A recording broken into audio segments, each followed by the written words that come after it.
Alright, mega mega love shout out. Good afternoon, Ma'am Sat. Alas 4 po ng hapon. Na yung February 20, dalawin naman natin si Senator Risa. At syempre, bago tayo mag-conversate, no, syempre, huwag kalimutan mag-like. Shout out sa ating 45 live viewers, mga kakabsat. Wait lang, marang mahina yung kon natin eh. Okay lang ha. Okay. Ano natin? Ano bang update kay Senator Risa ngayon?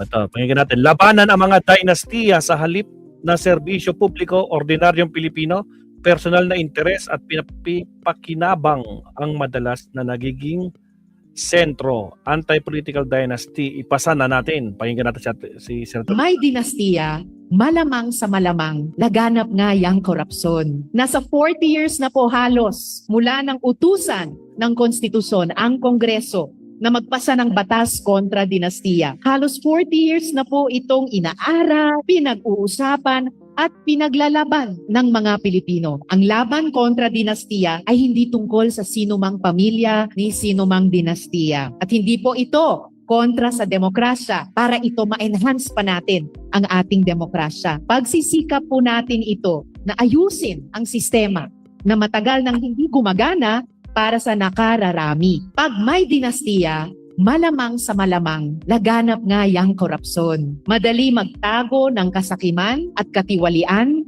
kung ang nag-check at dapat nagbabalanse, kapamilya din. Pag may dinastiya, malimit, mas malalim pa ang kahirapan. Hindi umaagos sa sambayanan ang yaman. Ang posisyon sa gobyerno ay dapat bukas sa lahat ng Pilipinong may kakayahan at kagustuhang magsilbi. Hindi po ito dapat reserbado base sa apelyido. By passing this bill, we are also moving one step towards solving those problems of corruption, poverty, and inequality.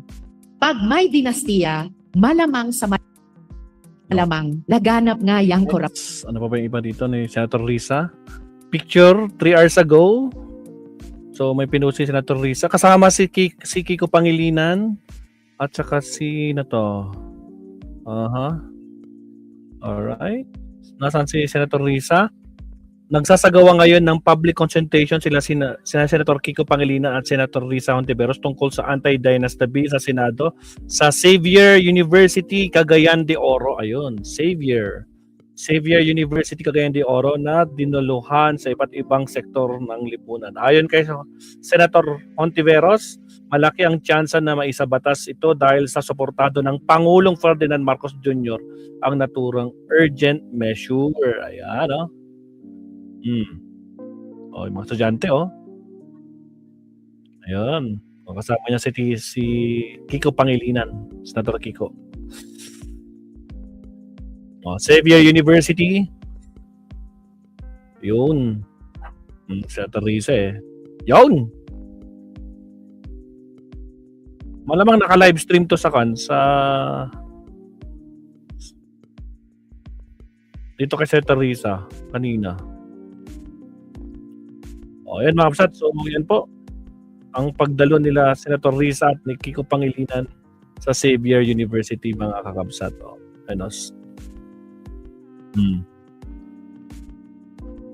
Sino pa yung mga ibang kasama nila? Tingnan natin. Di ko familiar. Di familiar yung iba. Dalawa lang, si Senator Risa lang tsaka si Kiko Pangilinan. Okay, last round na natin to, pero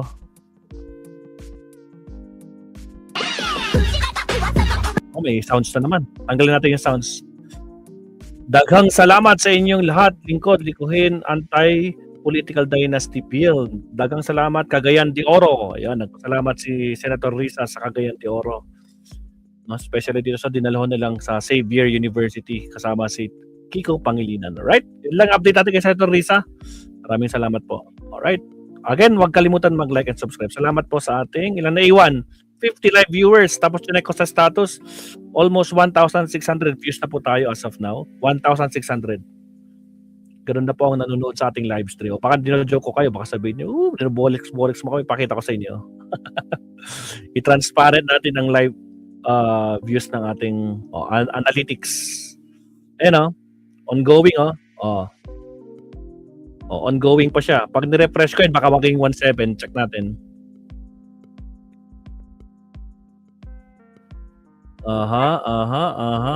O, 1-6 pa din.